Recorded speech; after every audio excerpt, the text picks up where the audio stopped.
Welcome to Shatter. Help me reach 5,000 subscribers. Support the video with a like and leave your thoughts in the comments. The day my wife handed me a checklist titled Non-Negotiables, I understood exactly what I had become to her. Not a husband, a position she was considering keeping open. She slid the paper across the kitchen island the way HR slides severance packages, calm, rehearsed, already emotionally detached. Sunlight hit the marble, the coffee maker hummed. Everything looked normal. That was the part that felt surgical. She wasn't angry. She wasn't crying. She was managing. I didn't read it right away. I watched her instead. The posture, the controlled breath, the confidence of someone who believes leverage is permanent. She had always been like this.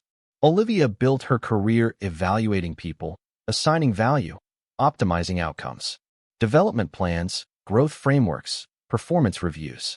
Our marriage had slowly become another system she thought she could refine. When I finally looked down, the language was unmistakable. Improve emotional availability, increase presence, align ambition, weekly check-ins, therapy benchmarks, financial transparency milestones, intimacy metrics that read like quarterly targets. At the top she'd written, to move forward, these are required. Not suggested. Required. She didn't threaten me. She didn't raise her voice. She simply explained, in that calm consulting tone, that she needed a partner who could meet her standards. If I couldn't, she had to be honest with herself about what came next. What she didn't say out loud was already in the room. Replacement was an option. She wanted me to know it without having to spell it out. I'm an infrastructure engineer.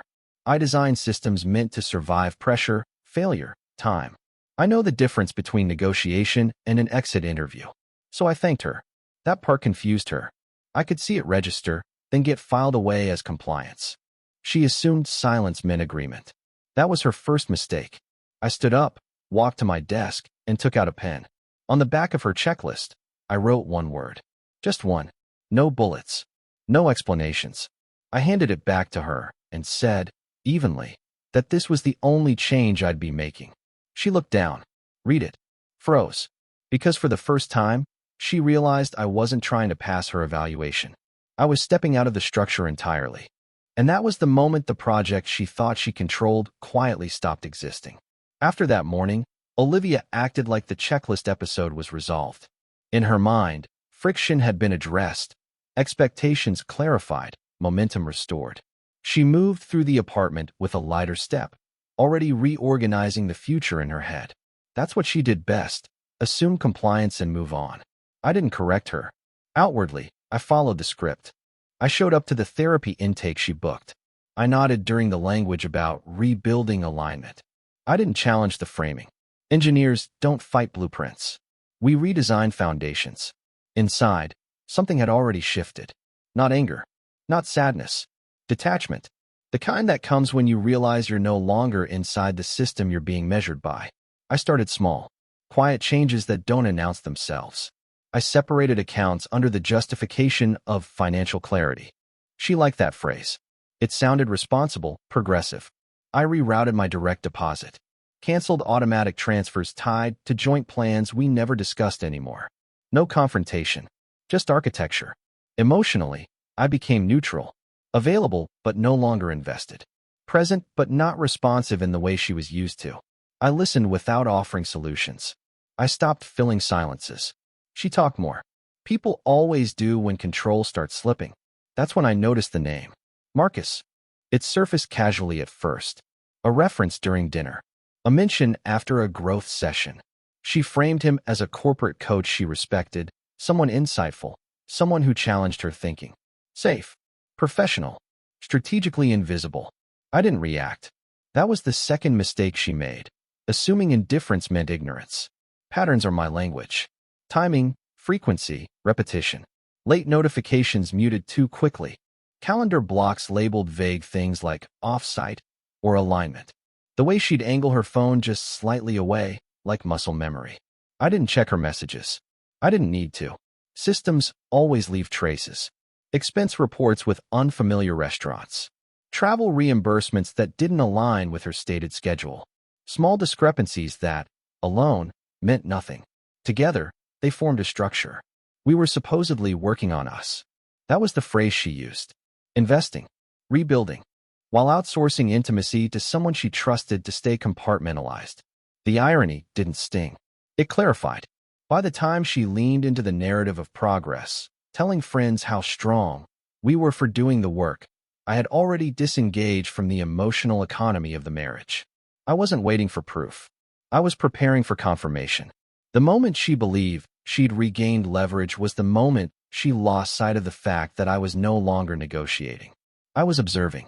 And once you're outside a system, every weakness becomes obvious. The confirmation didn't arrive like a scandal. It arrived like a spreadsheet that finally balanced. I was reviewing our shared financial dashboard late one night, the same one Olivia insisted we keep for radical transparency. That phrase always made me pause. Transparency, when controlled by one side, is just another form of optics. A charge stood out. A boutique hotel downtown, midweek. 2 nights. Expensed under professional development. The timing didn't match any conference she'd mentioned. I didn't confront it. I cross-referenced. Calendar. Email headers. Mileage logs. The kind of work I'd done my entire career, just applied somewhere more personal. Everything aligned too cleanly to be accidental. The next piece came a few days later, unintentionally. She left her tablet unlocked on the kitchen counter while she showered. Notifications lit the screen. I didn't pick it up. I didn't need to. The preview was enough. A first name. A familiar one. A message framed in the language of growth and boundaries that carried none of the restraint it pretended to have. There was no spike of emotion. No rush of betrayal. Just a quiet internal click, like a circuit closing. She had chosen someone she believed was safe. Not flashy. Not reckless. A man whose profession gave her plausible deniability. Someone she could rationalize as part of her evolution rather than a rupture. That told me everything about how she saw me. Replaceable. Evaluated. Upgradable. By then, I had already shifted most of what mattered. Legal documents copied. Personal accounts isolated. Long-term commitments rerouted through individual entities instead of shared ones. I didn't hide any of it. I simply stopped advertising my position within her system. What changed was my presence. I became polite, distant, almost courteous in a way that made her lean in, trying to read me. She asked questions framed as concern. She suggested check-ins. She used language about reconnecting. I agreed to everything verbally and withdrew from everything internally. That's the part people misunderstand. Silence isn't weakness. Silence is preparation without friction. She thought she was ahead of me because she had secrets. I was ahead of her because I had already accepted the outcome.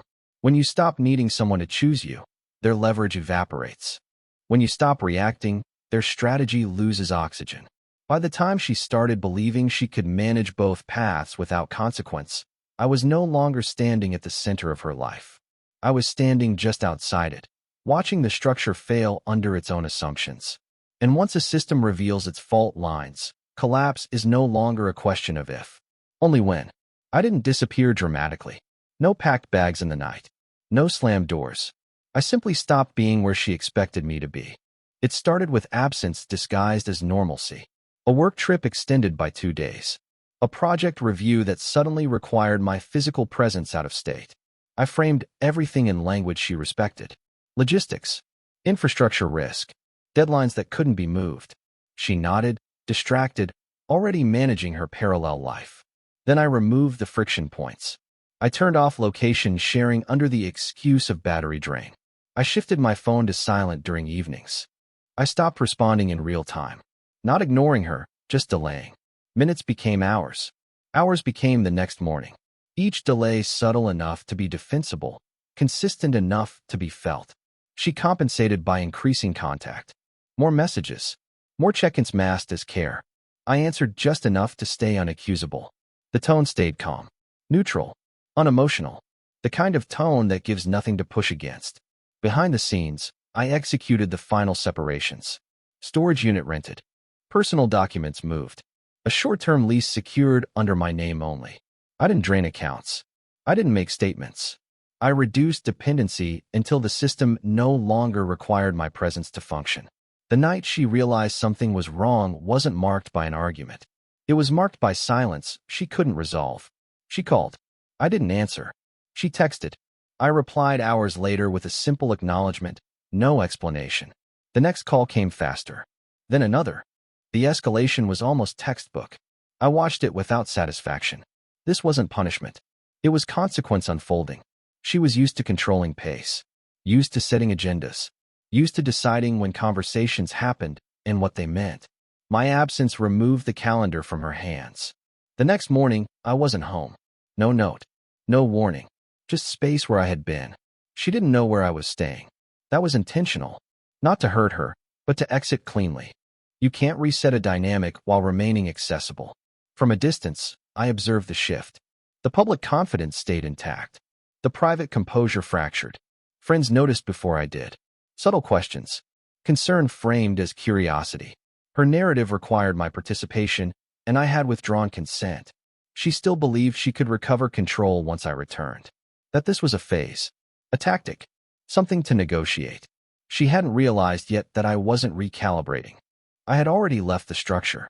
And when someone leaves quietly, without blame or spectacle, the silence they leave behind becomes unbearable to anyone who relied on their presence to feel secure. That was when the panic started, and I was no longer there to manage it. I didn't go after Marcus directly. That would have been emotional, inefficient.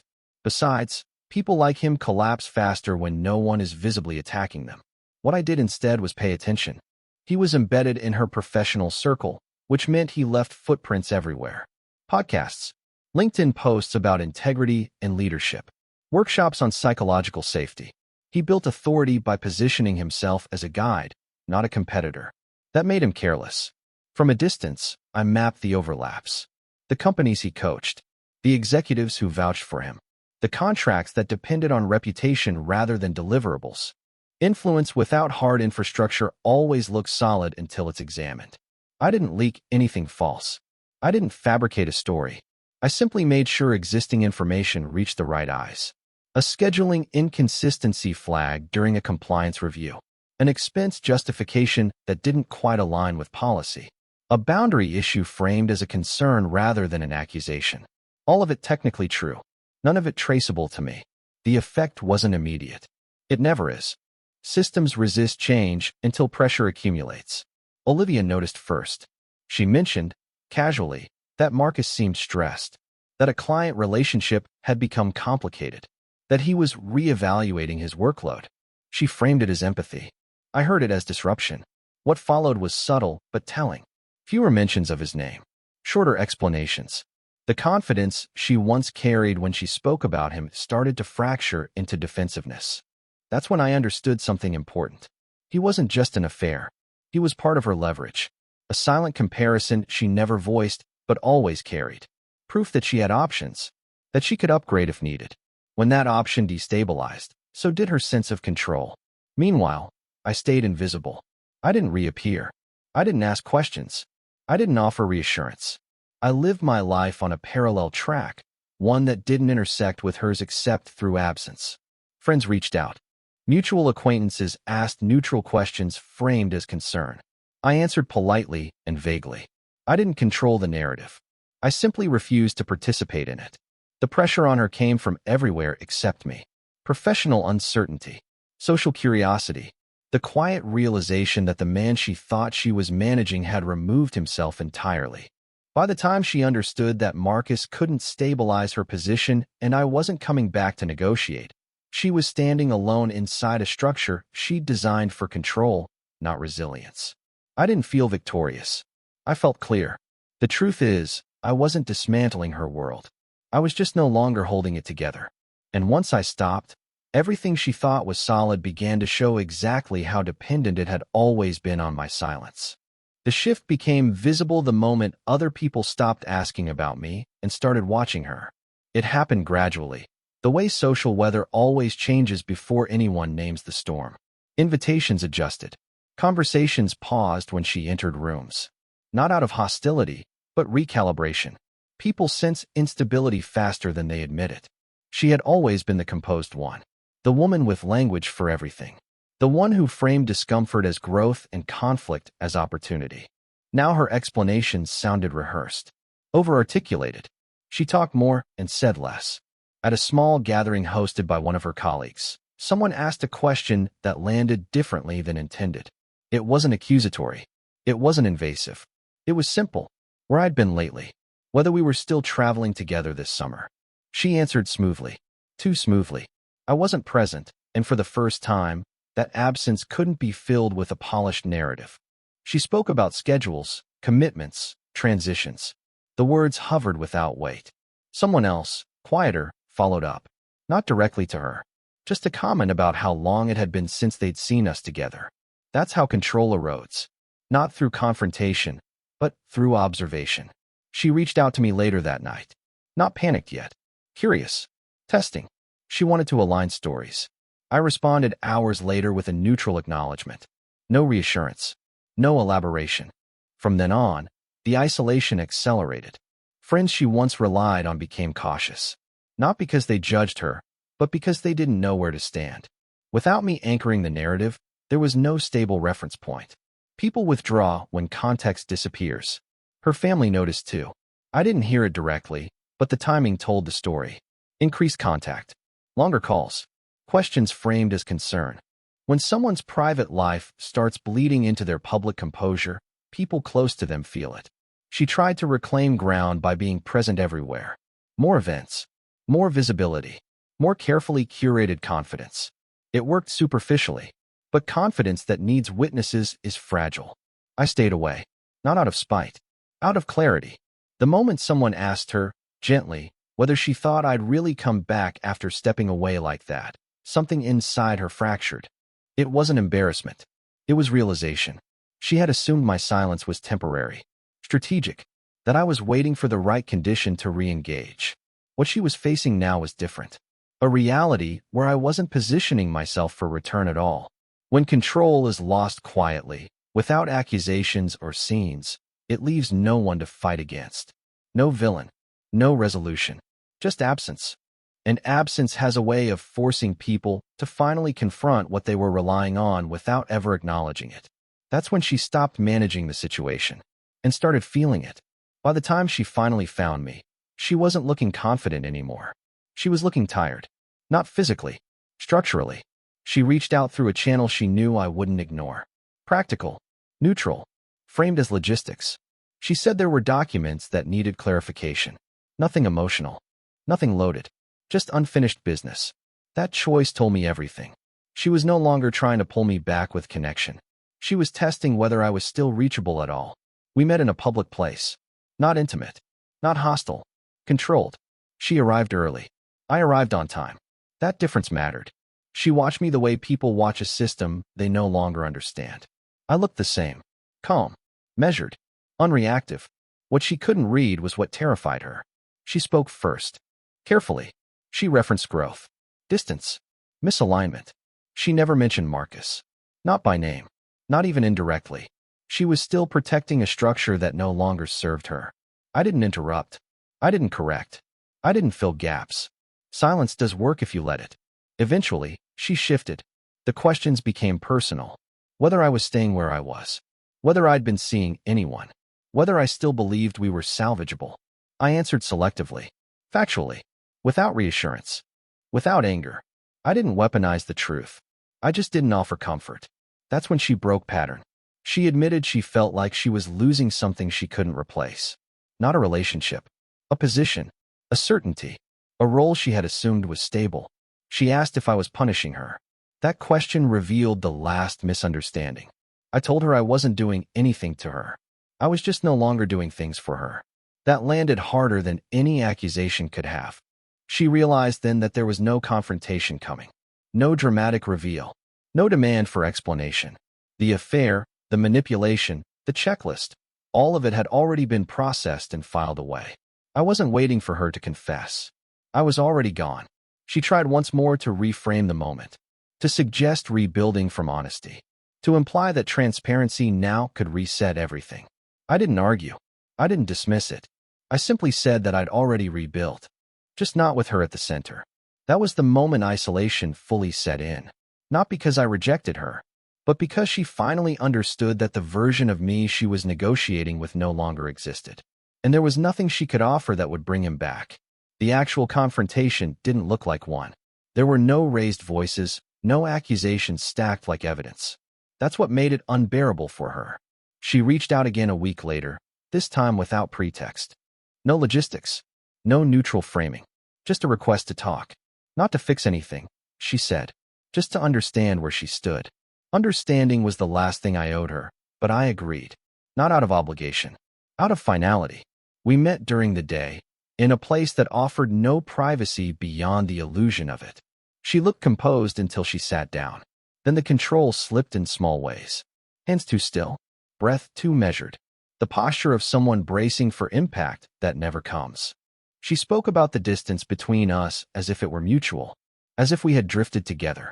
She referenced pressure, ambition, confusion.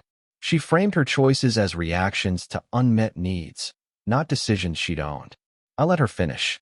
When she asked where I stood, I didn't answer immediately. Silence stretches differently when there's nothing left to negotiate. I told her that I'd already made peace with what happened. Not forgiven it. Not erased it. Just processed it without needing her participation. I said the marriage had stopped being a place I felt evaluated fairly long before she looked elsewhere. That was the first time her composure cracked. She admitted then that she hadn't expected consequences like this. She thought discovery would lead to conflict, to bargaining, to repair work she could guide. She never imagined absence. She asked if there was anything she could do now. Anything at all. I said no. Not harshly. Not triumphantly. Just truthfully. I explained that I wasn't angry, and that confused her even more. Anger would have meant engagement. Anger would have meant leverage. What I felt was distance. Clean and irreversible. She asked if I'd ever planned to tell her I knew. I told her I didn't need to. The moment I stopped showing up was the only statement that mattered. That's when the reality finally settled in. Not that she'd been exposed, but that she'd been exited. She wasn't losing a husband in that moment. She was losing the ability to define the ending. I stood up first, not to dominate the moment, but to close it. I wished her well in a way that carried no promise. As I walked away, I knew she would replay that conversation endlessly, searching for a flaw, a missed opening, a different tactic. But there was none, because I wasn't confronting her anymore. I had already stepped out of the frame where her answers meant anything. Her collapse didn't happen all at once. It arrived in fragments, spread across weeks, each one small enough to rationalize until there was nothing left to hold together. The first thing she lost was certainty. Marcus faded from relevance faster than she expected. His professional troubles multiplied quietly. Canceled sessions. Paused contracts. The authority he projected online didn't survive scrutiny offline. Whatever refuge she thought he offered dissolved into inconvenience. He didn't rescue her. He didn't even stabilize her. Then came the social erosion. Invitations slowed. Not intentionally, just naturally. People stopped looping her into plans that assumed a +1. Conversations adjusted around her instead of including her. No one confronted her. They didn't need to. Absence had already spoken for me. Her work suffered next. Not catastrophically, just enough to be noticed. Delayed decisions. Overcompensation. The strain of managing a personal narrative without a private anchor. She had always relied on control to regulate anxiety. Now control kept slipping.